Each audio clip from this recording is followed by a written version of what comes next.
अवधूत चिंतन श्री गुरुदेव दत्त. श्री स्वामी समर्थ. तुम्हा सर्वांचे आपल्या चॅनलमध्ये खूप स्वागत. आज आपण श्री गुरुचरित्र ग्रंथाचे पारायण कसे करावे याचीच माहिती आज आपण बघणार आहोत. गुरुचरित्र हा 5वा वेद मानला जातो. गुरुचरित्राचे पारायण जर तुमच्याकडून होत असेल तर तुमचं परम भाग्यच. सगळ्यांचीच इच्छा असते गुरुचरित्र पारायण करण्याची, पण कोणाकडून करून घ्यायचं हे स्वामी ठरवतात. गुरुचरित्र पारायणाचं असं आहे की 7 दिवसाच्या पारायणाची सांगता ही 8व्या दिवशी केली जाते. पारायण हे तुम्ही स्वतःच्या घरात केलं, वास्तूत केलं तर अतिशय चांगलं. तुम्ही केंद्रात जाऊन केलं तर सोन्याहून पिवळं. घरात जर पारायण केलं तर मी एकटीच पारायण करणार आहे, मग मला एकाच पारायणाचं फळ मिळेल. पण गुरुचरित्र पारायण जेव्हा केंद्रात किंवा मठात, मंदिरात सामूहिक सेवा होते, तर त्या सामूहिक सेवेचं फळ तेवढ्या पटीने मिळत असतं. जर तुम्हाला केंद्रात जाऊन पारायण करणं शक्य होत नसेल तर बिनधास्त तुमच्या घरात तुम्ही पारायण करू शकता. तुमच्या घरात जर वास्तुदोष असेल, कुठले पण दोष असतील, ज्याच्या घरात गुरुचरित्र पारायण होतं त्या घरात कधीही कुठलाही दोष राहत नाही. गुरुचरित्र पारायण तुम्ही कधीही करू शकता. फक्त आपल्याला प्रारंभ व सांगताही अमावास्येला करू नये. पारायण चालू असताना मध्य अमावस्या आली तर हरकत नाही. गुरुचरित्र पारायणाचे एकूण 53 अध्याय आहेत. केंद्रात पारायण करणार असाल तर चौरंग व ग्रंथ एवढेच लागणार आहे. घरात पारायण असल्यावर तुमच्याकडे जर दत्त महाराजांचा फोटो असेल, स्वामींचा फोटो असेल, मूर्ती असेल तर ती मूर्ती एका चौरंगावर ठेवावी. पिवळं वस्त्र किंवा लाल वस्त्र त्यावर अंथरावं, त्यावर मूर्ती ठेवावी. मूर्तीच्या उजव्या साईडला म्हणजेच आपल्या डाव्या साईडला कलश मांडावा. कलश मांडल्यावर समोर ग्रंथ ठेवावा आणि पारायणाला सुरुवात करावी. गुरुचरित्र ग्रंथ हा कधीही उघडा ठेवायचा नाही. फक्त तुम्ही पठण करता तेव्हाच ग्रंथ उघडा ठेवायचा.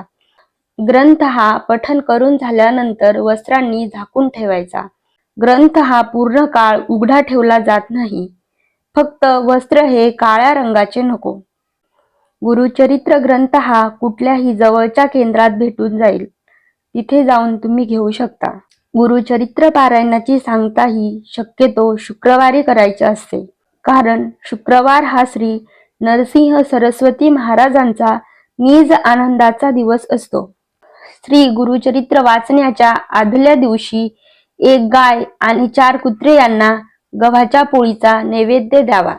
श्री गुरुचरित्र पारायण करताना आपले मुख हे पूर्वेला किंवा पश्चिमेला तोंड करून तुम्हाला वाचन करायचे आहे.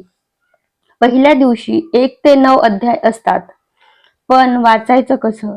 रोज आधी स्वामी स्तवन वाचायचं, नंतर 1 माळ श्री स्वामी समर्थ मंत्रांची म्हणायची, नंतर 1 माळ गायत्री मंत्राची म्हणायची, त्यानंतर 1 वेळा अथर्व शीर्षेचं पठण करायचं, नंतर अध्यायाला सुरुवात करायची. आता अध्याय बघा. पहिल्या दिवशी 1 ते 9 अध्याय आहेत. दुसऱ्या दिवशी 10 ते 21 अध्याय आहेत. तिसऱ्या दिवशी 22 ते 29 अध्याय आहेत. चौथ्या दिवशी 30 ते 35 अध्याय आहेत. 5व्या दिवशी 36 ते 38 अध्याय आहेत. 6व्या दिवशी 39 ते 43 अध्याय आहेत. 7व्या दिवशी 44 ते 53 अध्याय आहेत. या पद्धतीने आपल्याला पारायण करायचे. हा ग्रंथ अखंड वाचायचा असतो. 7 दिवसाचं पारायण हे 7 दिवसातच पूर्ण करायचे आहे. काही अडचण आली तर 1 दिवस दुसऱ्या कुणाकडून पोथी वाचून घेऊ शकता. गुरुचरित्र ग्रंथ हा 12 ते 12:30 पर्यंत वाचायचा नाही. अगदी ब्रह्ममुहूर्तापासून सकाळी 4 वाजेपासून ते दुपारी 4 वाजेपर्यंत तुम्ही गुरुचरित्र ग्रंथ वाचू शकता. फक्त आपल्याला 12 ते 12:30 हा दुपारचा वेळ दत्त महाराजांचा भिक्षेचा टाइम असतो. 12 ते 12:30 या वेळेमध्ये तुम्ही पारायण करत असाल तर 12 ते 12:30 ब्रेक घ्यायचा आणि नंतर राहिलेले त्या दिवशीचे अध्याय 12:30 नंतर कंटिन्यू करायचे. गुरुचरित्रातला प्रत्येक अध्याय खूप काही शिकवतो. तुम्ही जर केंद्रात करणार असाल पारायण, घरी करणार असाल पारायण, तर मांसाहार हा आपल्याला वर्ज्य करायचा आहे आणि घरातही आपल्याला मांसाहार या 7 दिवसाच्या पारायणामध्ये वर्ज्य करायचा आहे. कडकडीत ब्रह्मचर्य. जी व्यक्ती पारायण करणार आहे त्याचे वेगळे अंथरूण असते. तो दिवाणावर झोपत नाही.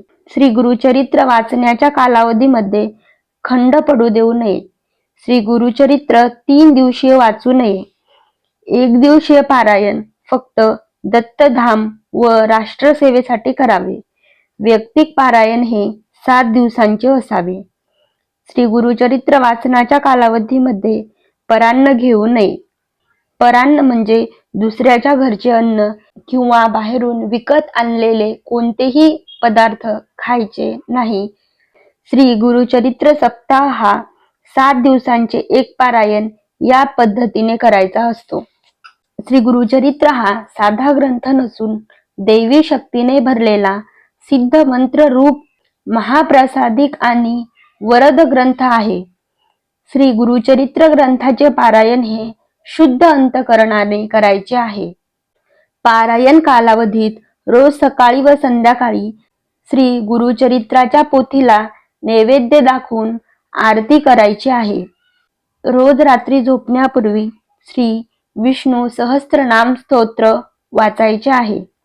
गुरुचरित्र पारायण करताना डोक्यावर पदर किंवा ओढणी घेऊनच पारायण करायचे आहे. काळ्या रंगाचे कपडे पारायण सुरू असताना घालायचे नाहीत. श्री दत्तात्रेयांचे श्रीपादवल्लभ, श्री नरसिंह सरस्वती, महिक प्रभू, श्री स्वामी समर्थ असे अवतार आहेत. दत्तात्रेयांची सेवा म्हणून आपण श्री गुरुचरित्र या ग्रंथाचं पारायण करत असतो आणि या ग्रंथाचं पारायण माणसाने आयुष्यात एकदा तरी करावं. पोथी वाचताना मन लावून वाचा. वाचायची म्हणून वाचू नका. पारायण सुरू असताना आई, पत्नी, बहीण यांच्या हातचे अन्न खाण्यास हरकत नाही. पारायण सुरू असताना तुम्ही उपवास करू नये. दोन्ही वेळेस सकाळ संध्याकाळ एक धान्य फराळ करावा. काही समस्या असल्यास स्वखर्चाने बाहेर खाण्यास हरकत नाही. गुरुचरित्र पारायण हे कशा पद्धतीने करावे त्याच्या नियम व अटी हा आजचा व्हिडिओ कसा वाटला हे कमेंटमध्ये सांगा. व्हिडिओ आवडल्यास व्हिडिओला लाईक करा, शेअर करा. चॅनलवर जर पहिल्याच वेळेस आले असाल तर चॅनलला सबस्क्राईब करा. बेल आयकॉन या बटनावर क्लिक करा म्हणजे येणाऱ्या नवीन व्हिडिओची नोटिफिकेशन सर्वात अगोदर तुम्हाला मिळेल.